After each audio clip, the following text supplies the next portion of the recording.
Dans cette émission, nous allons essayer de vous faire découvrir le parcours de ce monsieur. Il est ambassadeur en charge des climats en République démocratique du Congo. Il a été nommé récemment par l'ancien chef de l'État, Joseph Kabila Kabange. Il se bat beaucoup pour négocier le climat pour le compte de la République démocratique du Congo. Je ne vais pas vous le présenter parce que justement nous allons parler de lui et vous allez le découvrir au cours de cette émission. Bonjour monsieur Tossi. Bonjour Dieudonné. J'espère que ce n'est pas une surprise pour vous. Il s'agit bien de lui, Tossi Panou Panou. Quand on parle de Panou Panou, c'est un nom qui est très très connu. Pour nous qui avons grandi en Binza, en Ngaliema, ce nom est très très connu. Est-ce que c'est son fils? Est-ce qu'il est seulement parenté?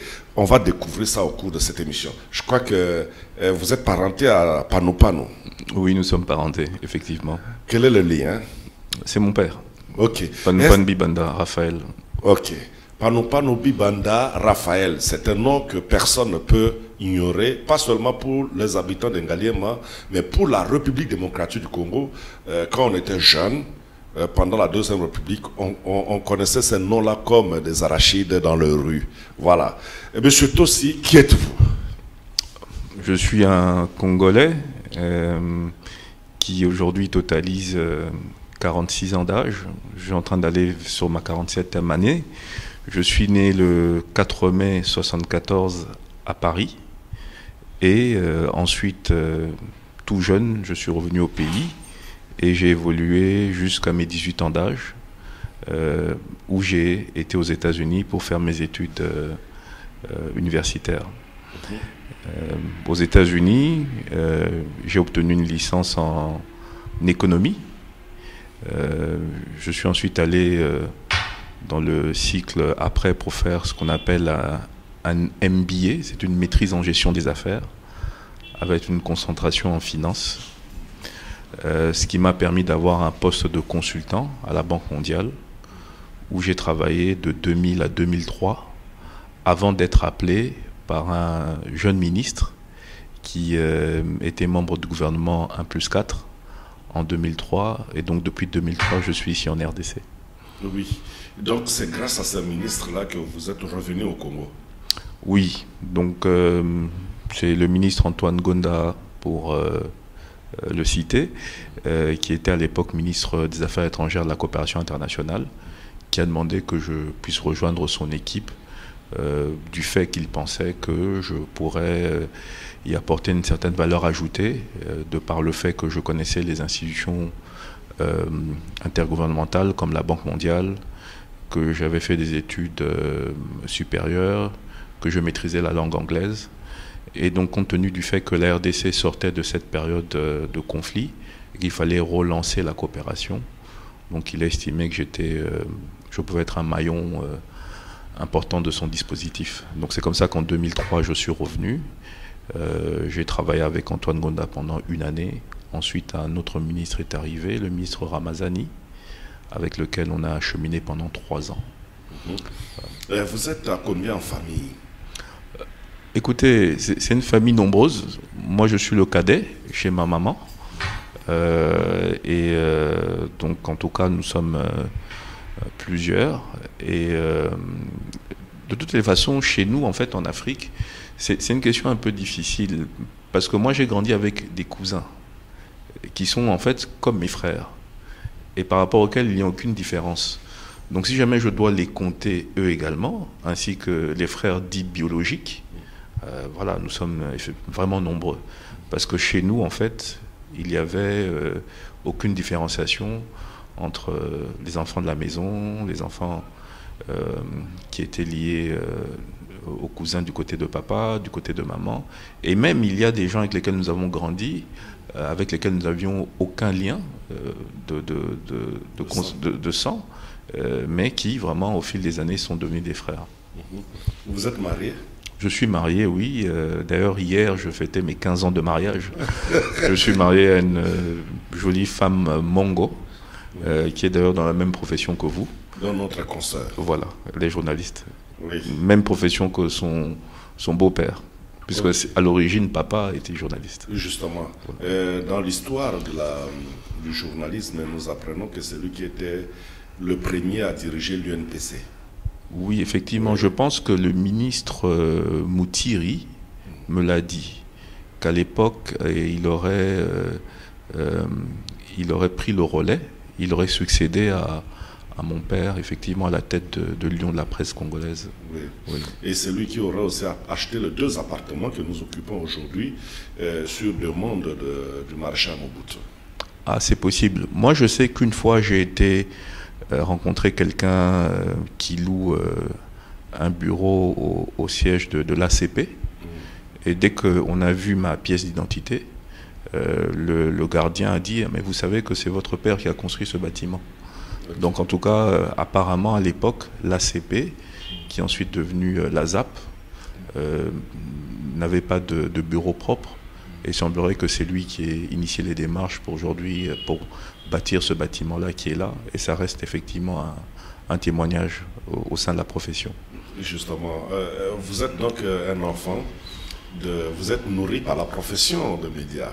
Oui, c'est vrai que j'ai grandi un peu dans ce milieu où papa était constamment avec ses amis de la presse, Feu Chimpumpu, Feu Dema Pascal, souvent avec papa Bondo, avec papa Isolomois. Donc c'est vraiment des gens c'est des noms qui résonnent dans ma tête de manière très vive. Et effectivement, bon, je n'ai pas suivi cette profession-là, puisqu'on dit que le fruit ne tombe jamais loin de l'arbre. Moi, j'ai été vers d'autres horizons professionnels, mais c'est vrai que j'ai été bercé dans ça et j'ai vraiment grandi dans ça. Vous avez combien d'enfants? J'en ai 4. Vous avez 4 enfants? Oui. Ok. Votre jolie dame de journaliste, comment elle s'appelle encore? Parce qu'elle est à la radio Okapi. Oui, voilà, c'est ça. Elle s'appelle Nana Bolodjoa Eyale Eyomoto.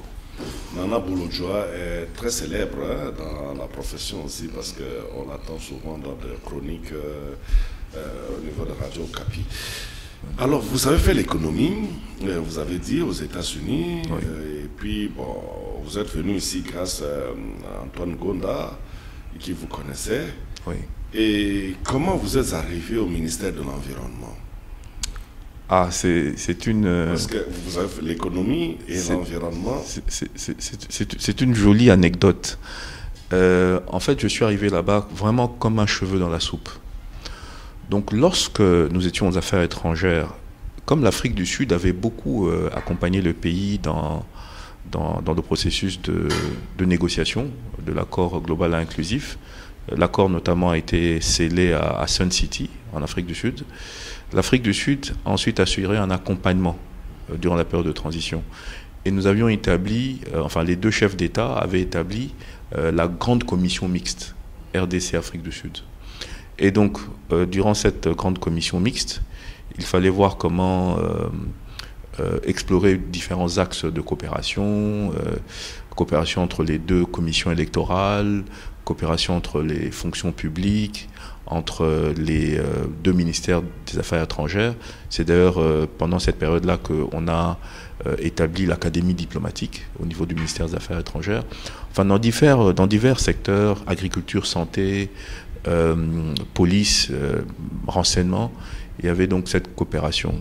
Et il fallait coordonner les experts congolais afin de pouvoir ensuite rendre compte aux différents ministres qui, eux, ensuite, allaient faire les comptes rendus aux chefs d'État.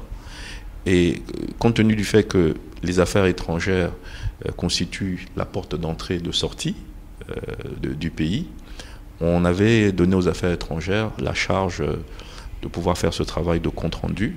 Et donc, quand 6-7 ministres congolais sont arrivés en Afrique du Sud pour la première grande commission, c'était un jeune conseiller de 29 ans que je suis, qui faisait le compte-rendu à ces ministres-là. Et donc, à l'époque, le ministre José Ndundo, qui était ministre des Travaux publics, m'a remarqué. Par la suite, c'est moi qui faisais notamment l'interprétation pour lui lorsqu'il était avec sa collègue ministre des Travaux publics d'Afrique du Sud. Et donc, quelques années après, lorsque moi je quitte les affaires étrangères, parce qu'on me propose par le ministre Ramazani d'aller en poste diplomatique, comme diplomate, moi je lui dis, moi j'ai suffisamment été à l'extérieur du pays, je pense que ma place pour être utile est en RDC. Et donc je décline l'offre d'aller envoyer en poste diplomatique. Et donc c'est le ministre Ndundo qui me fait venir chez lui, me dit, écoute, toi aussi, j'apprends que tu quittes les affaires étrangères. Moi je ne suis pas au gouvernement. C'était le premier gouvernement Gizenga. Par contre, j'ai 3 ministres qui dépendent de moi, qui y sont, et je voudrais te recommander, parce que je pense que tu pourrais éventuellement apporter tes connaissances. Et donc c'est comme ça que le ministre Ndundo me recommande au ministre de l'Environnement de l'époque, qui était Didas Pembe. Et donc j'entre au ministère de l'Environnement, où on dit, on va vous utiliser compte tenu de votre profil internationaliste, de votre maîtrise de la langue anglaise. On va vous emmener dans un processus assez complexe qui réunit tous les pays sous l'égide des Nations Unies pour négocier sur la gouvernance internationale sur le climat. Et donc c'est comme ça que voilà, le ministre Ndundo me met le pied à l'étrier et que je me retrouve donc au ministère de l'Environnement. Ce n'était pas facile, puisque c'était un nouveau domaine que je ne maîtrisais pas. Justement, je voulais vous demander si vous vous sentiez à l'aise. Il n'y avait pas beaucoup de moyens mis à ma disposition. Et il a vraiment fallu que je puisse user de toute ma diplomatie, de toutes mes compétences pour essayer de creuser mon petit sillon et pouvoir identifier quelles étaient certaines niches spécifiques dans lesquelles je pouvais véritablement le mieux éclore et briller dans cette négociation. Didas Pembe n'a pas fait longtemps à la tête de ce ministère. Il a pratiquement fait une année, après il est parti. Bon, à partir de quel moment vous avez senti que vous pouviez être très utile au ministère de l'Environnement? Bon, je pense que il y a eu un voyage que nous avons fait avec le ministre Ndundo d'ailleurs. C'était avant la COP 15 de Copenhague en 2009. Nous avions été en Afrique du Sud à Cape Town sur invitation du ministre norvégien de l'Environnement. Et l'objectif était d'aller en Antarctique, vers le pôle Sud, où les Norvégiens ont une station scientifique d'observation, de prise de données. Et donc, à la dernière minute d'ailleurs, comme il avait eu du mauvais temps, le voyage avait été retardé et le ministre Ndundo avait été rappelé au pays parce qu'il devait, je pense, aller accueillir des chefs de l'État de l'époque à Mbandaka. Donc moi, j'ai été avec le ministre norvégien en Antarctique, et il y avait le ministre chinois de l'Environnement qui était là, ainsi que d'autres ministres. Et nous avons été faire ce voyage de 2 jours en Antarctique, où on nous a expliqué comment est-ce qu'on faisait des forages et qu'on sertait les calottes glaciaires pour essayer d'identifier l'évolution de la concentration de gaz à effet de serre dans l'atmosphère. Et j'ai compris que cette thématique, en fait, revêtait aujourd'hui une centralité et une importance par rapport à tous les autres enjeux globaux. Il y a en fait dans cette thématique non plus une dimension environnementale, mais il y a également beaucoup d'autres questions qui sont sous-tendues, telles que l'influence géopolitique entre les États, telles que des questions d'équité, parce que certains pays ont pu se développer comme ils voulaient, en polluant. Aujourd'hui, on nous dit de prendre la responsabilité commune pour sauver la planète. Et cela emmène certaines contraintes au plan de la compétitivité économique, au niveau de certaines tensions géopolitiques. Vous savez, il y a ce problème du stress hydrique qui affecte beaucoup de pays.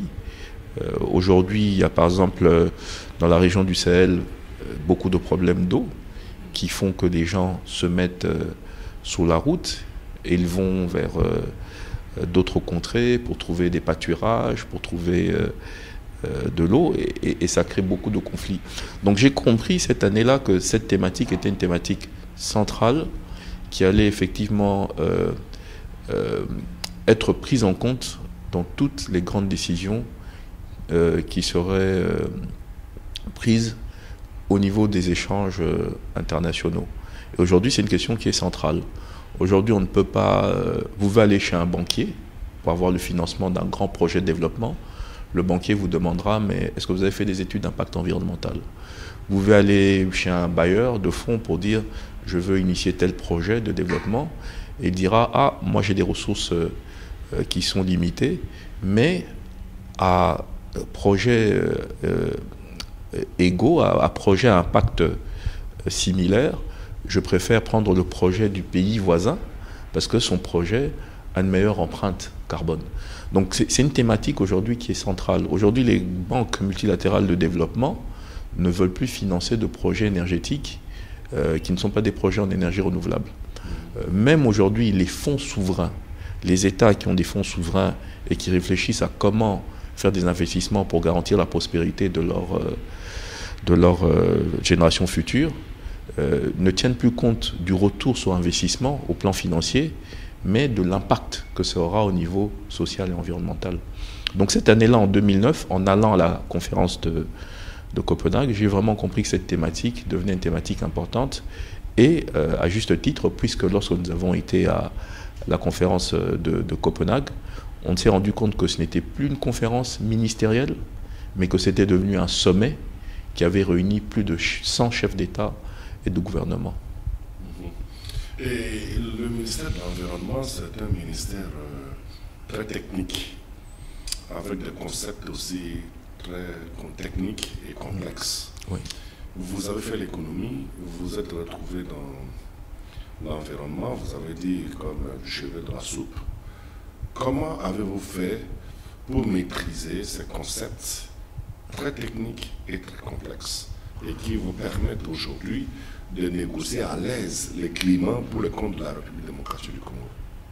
Oui, c'est vrai que je ne suis pas ingénieur forestier, je ne suis pas environnementaliste, je n'ai pas fait des études d'hydrologie. C'est vrai que je suis arrivé là avec certaines connaissances limitées au plan environnemental. Toutefois, lorsque vous vous retrouvez dans cette situation, dans un environnement qui est nouveau, que vous ne maîtrisez pas forcément, il faut vous armer de beaucoup d'humilité et être prêt à apprendre, écouter. Et il faut faire montre de beaucoup de discipline, de rigueur, en lisant énormément. Il faut lire, c'est aussi simple que ça.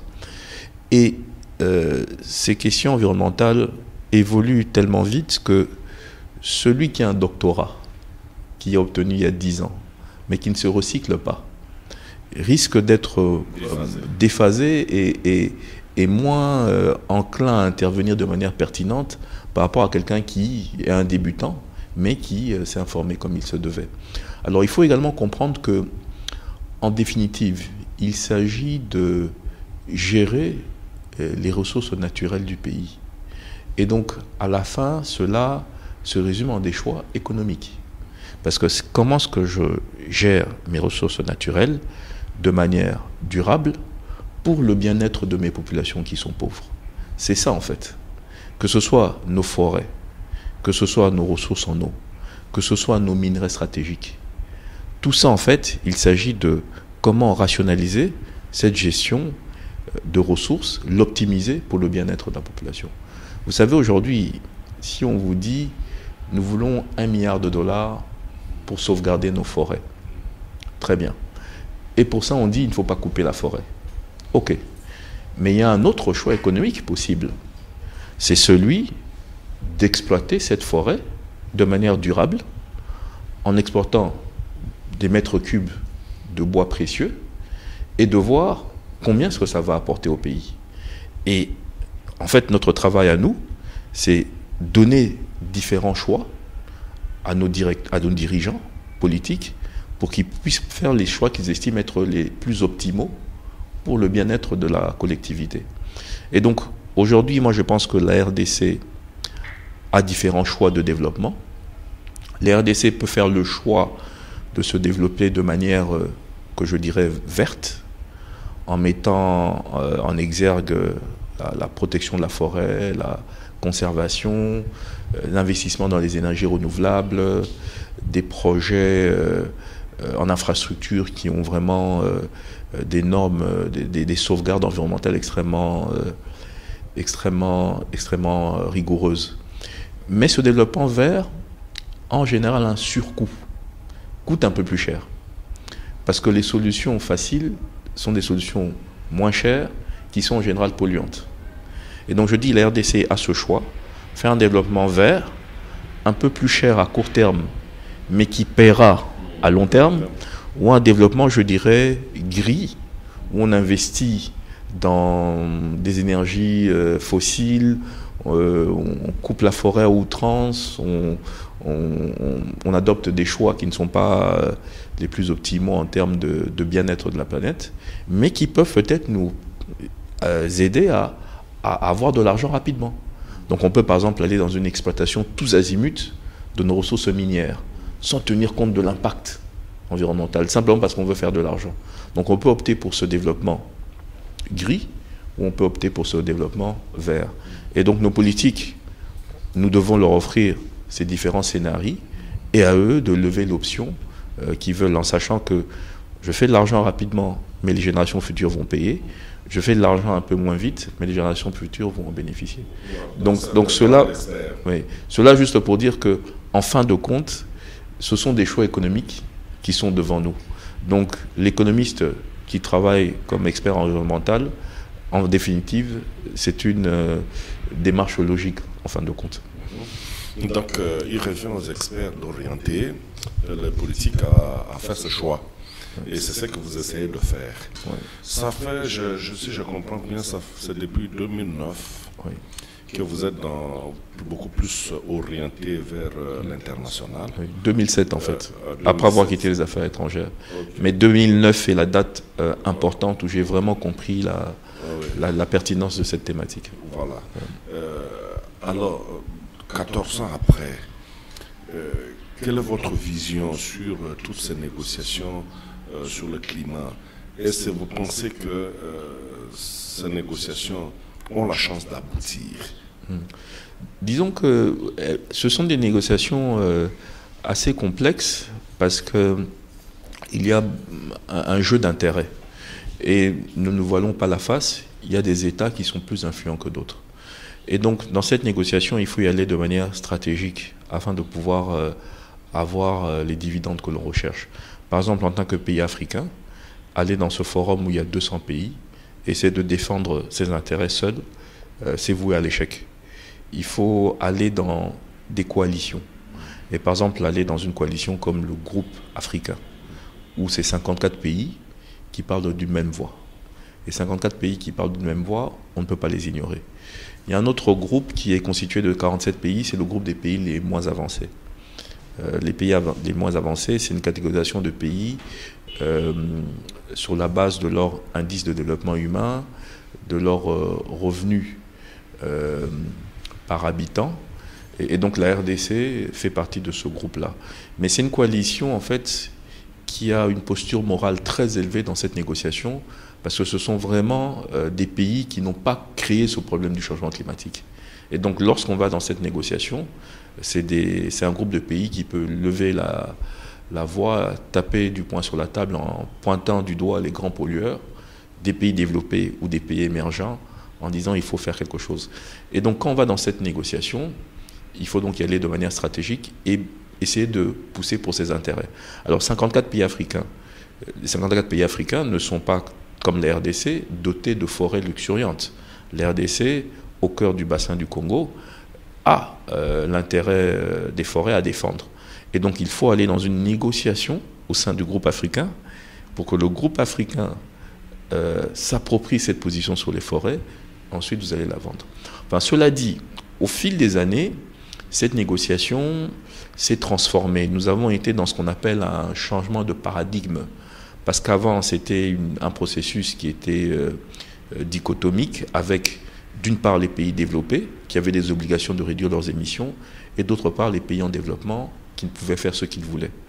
Aujourd'hui, cette négociation a changé.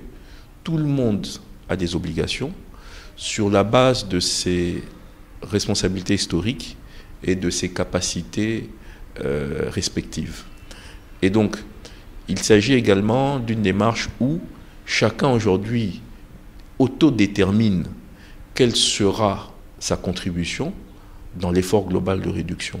Alors qu'avant, avec le protocole de Kyoto, on imposait aux États ce qu'ils devaient faire.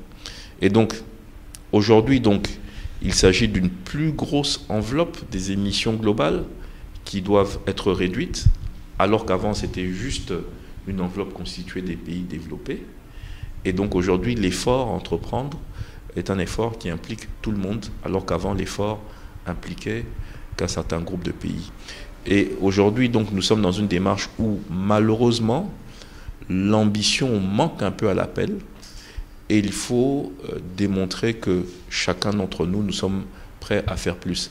Et la RDC, dans cette discussion, a dit « Ma priorité des priorités, c'est réduire la pauvreté de ma population et créer les conditions d'une croissance socio-économique qui sont inclusives, mais je suis prêt à faire un saut qualitatif vers un développement moins carboné entre 2021 et 2030 pour réduire mes émissions de 17%, en conditionnant cette réduction des émissions à un financement de 21 milliards de dollars. Donc la RDC, dans cette négociation, a abouti à cela, en disant « je vais faire des efforts, mais pour que je puisse les faire, il faut que des financements suivent ». Et donc c'est un peu la négociation que nous avons pu mener. Oui, mais quand la forme des négociations change, parce que vous avez dit que hier, avec le protocole de Kyoto, tout ça, on était face à deux responsabilités. Les pollueurs qui avaient des responsabilités vis-à-vis de ce réchauffement climatique. Oui. Et puis, il y a des pays pauvres, des pays moins avancés qui pouvaient faire ce qu'ils voulaient. Oui. Vous voyez. Et aujourd'hui, la forme change en responsabilité historique. Oui. C'est-à-dire que tout le monde doit se sentir concerné par la réduction du taux de climat sur la planète. Oui. Ne pensez-vous pas que tout ce changement de négociation-là, le puissant refuse ou esquive tout simplement leurs responsabilités en rendant compte aux États qui ont eu à protéger les forêts, qui aujourd'hui, vous ne pensez pas que ça va dans ce sens-là? Effectivement, c'est une négociation où les gens veulent aboutir à des résultats qui servent leur intérêt. Donc ils sont prêts à utiliser toutes les tactiques, des tactiques qui peuvent parfois être déloyales. C'est pour ça que nous, lorsque nous allons dans cette négociation, nous armons d'outils qui sont objectifs, qui ne mentent pas, qui ne laissent pas la place à l'émotion. Nos deux outils sont la règle de droit, ce que les différentes conventions disent, ce que les différentes décisions des conférences disent, et donc nous nous basons sur ça pour dire de manière non équivoque, vous êtes pays développé, vous avez une obligation en termes de financement à l'effort des pays en développement. Nous nous basons également sur ce que la science dit. C'est ça notre deuxième outil. Et lorsqu'on regarde les particules de gaz à effet de serre dans l'atmosphère, la majeure partie de ces particules-là portent l'identité des États-Unis, de l'Europe, de la Russie, de la Chine. La Chine, un peu tardivement, parce que les pays développés, eux, leur responsabilité date de la moitié du 19e siècle, lorsqu'il y a eu la révolution industrielle. Donc eux, une responsabilité un peu plus ancienne que celle de la Chine.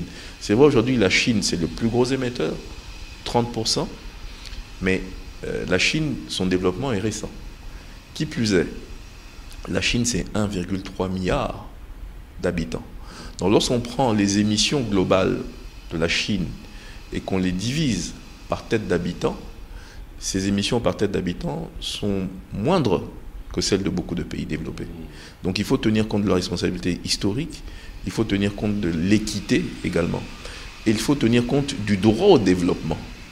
Pourquoi eux ont pu se développer en polluant et nous devons contraindre notre développement? Donc c'est une discussion qu'il faut avoir. Et c'est la discussion que nous avons dans la négociation. En disant, moi, je vais réduire mes émissions en tant que RDC de 17%, mais ce ne sont pas des réductions absolues.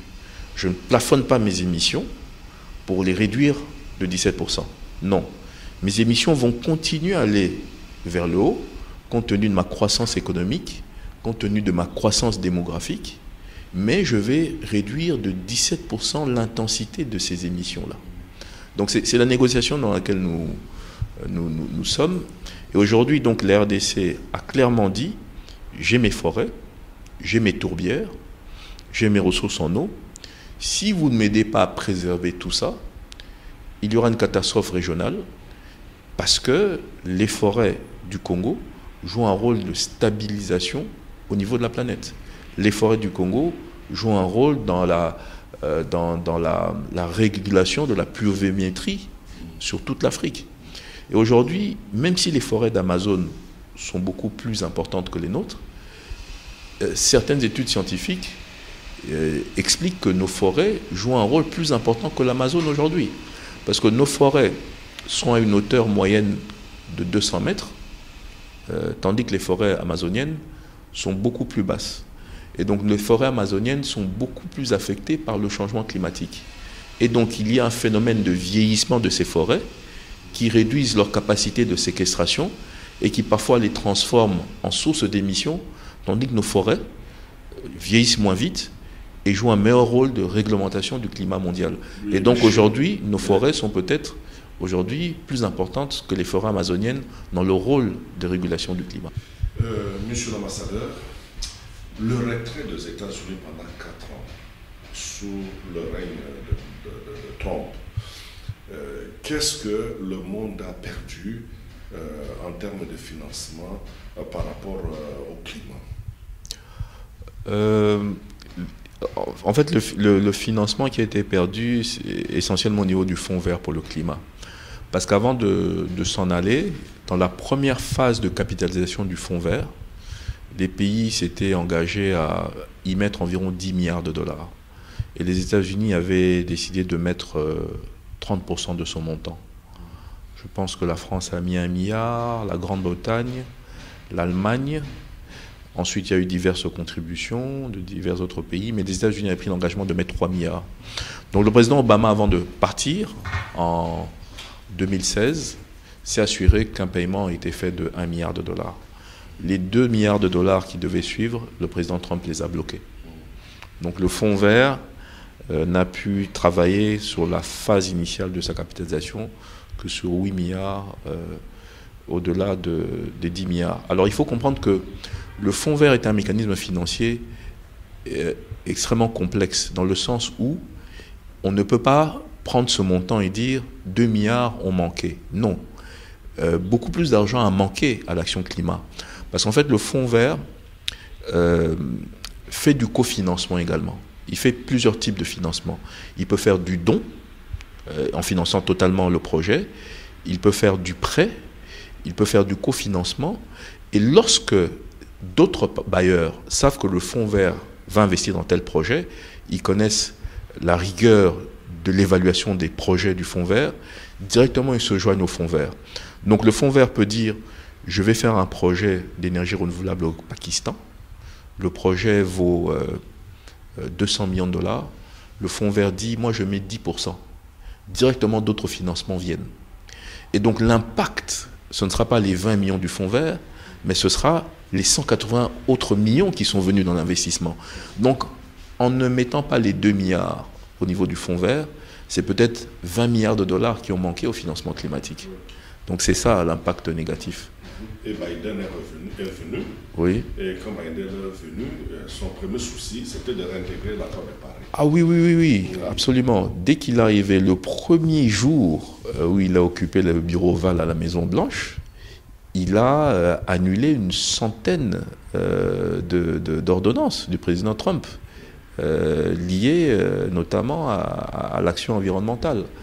Il y a par exemple un projet d'oléoduc qui va du Canada au Texas, qui est un projet mobilisant plusieurs milliards de dollars, mais qui a eu un impact négatif au niveau environnemental. Le président Biden a directement annulé ce projet. Il a directement décidé la réintégration au niveau de l'accord de Paris. Alors, le génie des juristes dans les conventions multilatérales, c'est qu'ils mettent des clauses assez claires. Donc, les États-Unis, lorsqu'ils ont dénoncé l'accord et ils ont dit « nous quittons », la prise en compte de cette dénonciation ne pouvait se prendre qu'un an après que les États-Unis a déclaré. Et donc les États-Unis, lorsqu'ils ont déclaré, on devait considérer que cette déclaration qu'un an après. Et cette déclaration n'aurait pu être entérinée que 3 ans après. Donc c'est pour ça que sur le plan légal, les États-Unis étaient encore liés jusqu'à il y a quelques mois. Et donc le mal fait dans le cadre multilatéral était somme toute assez limité. Oui. Et Biden, est-ce qu'il a déjà fait un geste, peut-être pour dire voilà, nous sommes prêts à ratifier? Il a quand même, il a déjà lancé le processus. Donc ça va se faire. Dans quelques jours, les États-Unis seront à nouveau partis à l'accord. Il a nommé John Kerry comme envoyé spécial pour le climat. Et il a pris l'engagement d'organiser un sommet sur le climat au mois d'avril. Alors que Trump avait mis un anti-climat. Voilà. Trump avait mis des climato-sceptiques. Il a nommé des climato-sceptiques. Les gens qui disaient que le changement climatique est cyclique, les évidences scientifiques ne sont pas suffisamment claires. Alors, vous savez, il y a une question, il y a une chose intéressante.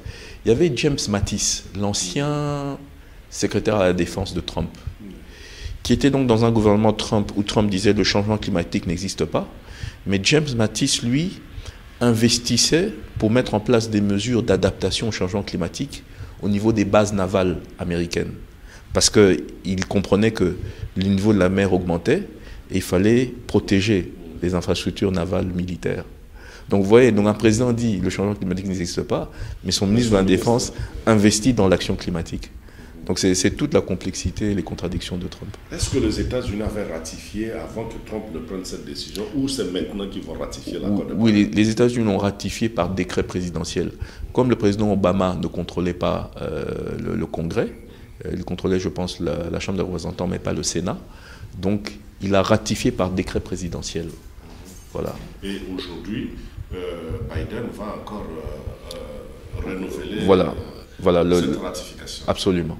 Absolument, c'est cela. Et sur le plan national, aujourd'hui, comment nous allons, dans toutes ces négociations, comment nous allons bénéficier justement, parce que vous dites que c'est quand même complexe, oui, tout ça, comment allons-nous bénéficier quand même de tous les efforts que nous fournissons dans le cadre de notre responsabilité historique, et surtout par rapport à nos contributions, oui, que nous sommes en train d'apporter pour l'atténuation du climat dans le monde. Oui.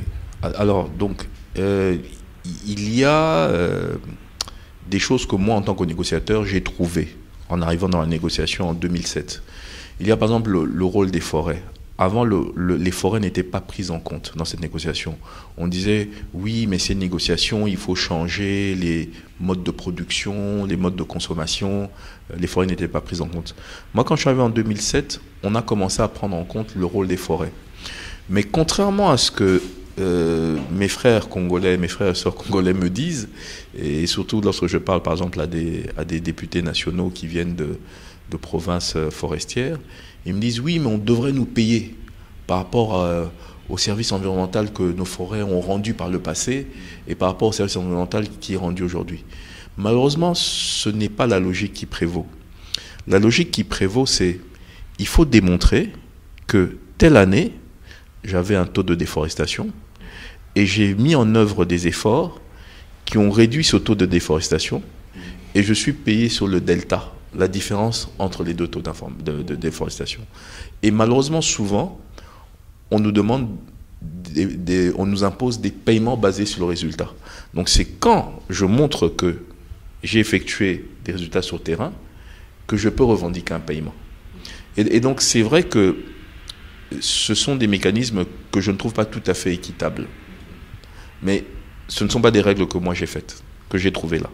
Il faut maintenant voir comment le mieux nous adapter à ces règles-là. Et c'est pour ça qu'il faut aller dans une discussion où on dit, moi je suis la RDC, j'ai cette énorme forêt, mais qui est en train de disparaître. Et les moteurs de cette déforestation sont, l'agriculture itinérante sur brûlis. C'est une agriculture qui n'est pas résiliente, qui n'est pas bonne. Financez-moi pour que je fasse une meilleure agriculture qui va protéger la forêt. Deuxième moteur de déforestation, les besoins énergétiques. Environ 10% de Congolais ont accès à l'électricité. 15% en milieu urbain, 1% en milieu rural. Donc, 90% de 100 millions de Congolais se tournent vers la forêt pour leurs besoins énergétiques.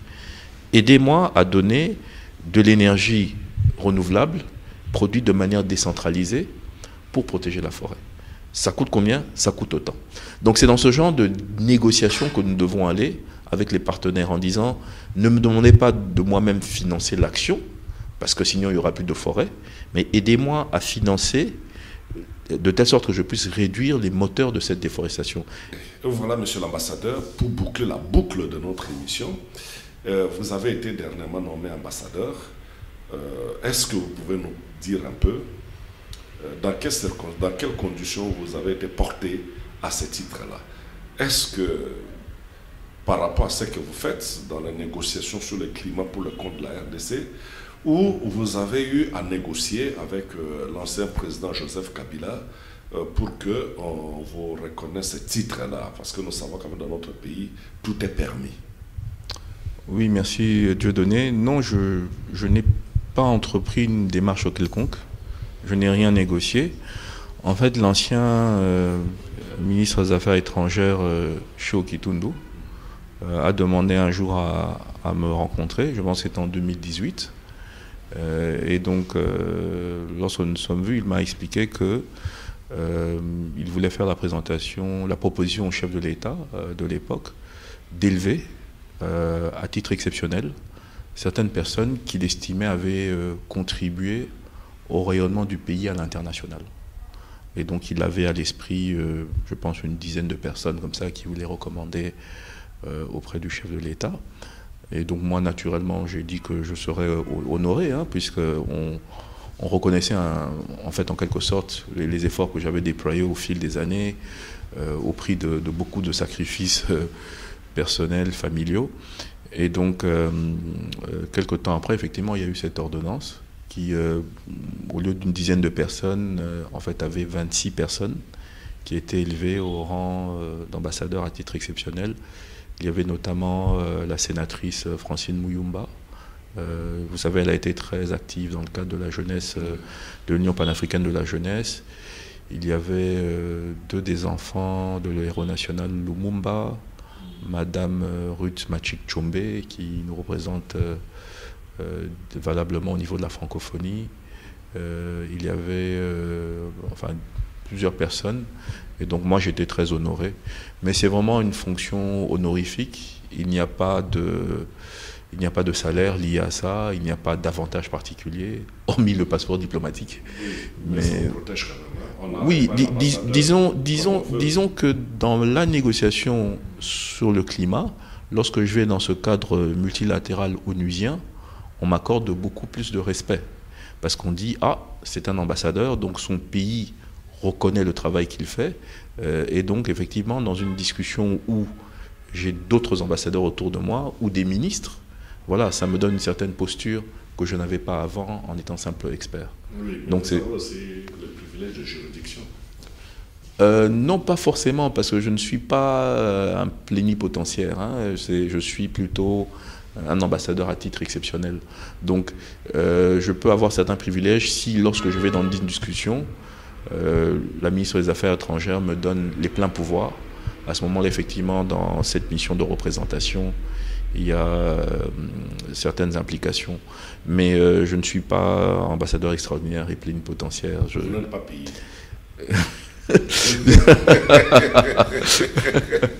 Ouais, je comprends. Il n'y a pas encore eu de rémunération. Je ne sais pas, peut-être que cela changera. Mais à ce jour, il n'y en a pas eu. Et même pas un véhicule. Rien du tout. Écoutez, on sert le pays du mieux que nous pouvons, et si le pays estime qu'il faut à ce titre reconnaître certains avantages, certaines facilités, cela se fera. Voilà, mesdames et messieurs, nous sommes arrivés au terme de notre émission. Il y a beaucoup de choses à se dire, mais on ne sait pas le dire en une seule émission, une émission de 45 minutes. Vous comprenez que ça va trop vite. Peut-être que si la disponibilité de l'ambassadeur permet, nous pourrons revenir sur beaucoup d'autres thématiques, comme par exemple la RED+, par exemple. Il y a beaucoup de thématiques qu'on peut développer, où il maîtrise très bien parce que vous avez droit à l'information par rapport au climat.